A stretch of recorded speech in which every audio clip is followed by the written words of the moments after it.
us about how it was working with Gran for the second time, and do you prefer making films about true stories, or do you prefer fiction?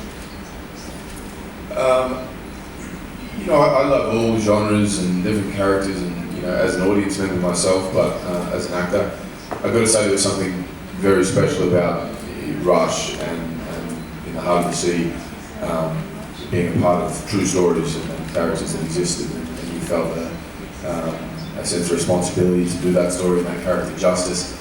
There's that almost extra bit of motivation.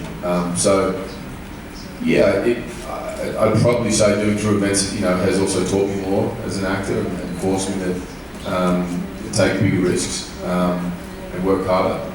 Working with Ron, what I loved from the first second I met him and worked with him on Rush was he created an environment to do that and encourage that, and was constantly pushing the envelope and pushing all of us into places we didn't think we could go.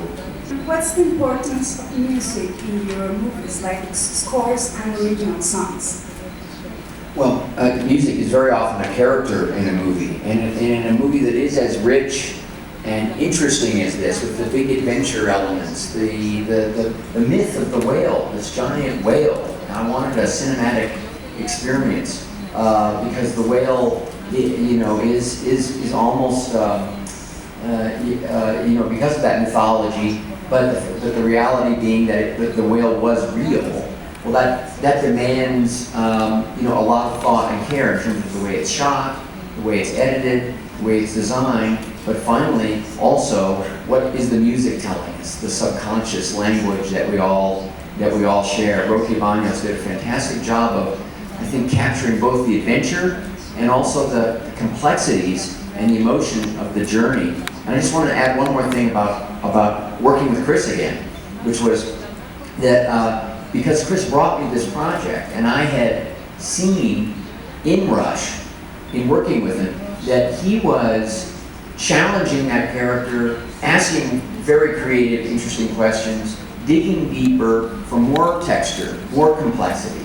A very hardworking and intelligent actor. I felt that that this character, which would be equally challenging, if not more so, would be in great hands. And in a movie that was going to be so difficult with the water and the stunts and the fire and the whale and all of the action and the emotion, to have somebody with Chris's character in the lead was very important to a director. So it was wonderful for me to get another chance to work with Chris. Desde Apolo 3 hemos visto el uso inteligente de la tecnología, el avance, y ahora que tuvimos la oportunidad de ver Corazón del Mar la semana pasada, vemos también el interesante uso de la tecnología. Mi pregunta es, ¿hacia dónde va el cine y hacia dónde va su cine? Well, thank you for those kind words. Having been an actor myself, every story is centered around the characters first and what the characters are going through. And what I'm interested in doing with the camera, with the compositions, the cinema of it, is trying to create a connection for audiences to experience something of what the characters are experiencing. But technology is a tremendous tool because it more and more realistically can allow you to transport audiences. And when I go to the movies, that's my very favorite thing, is to be swept up and taken away. That's why I like to go, that's why I like the big screens, the great sound. And technology is advancing to the point where a movie like this is possible.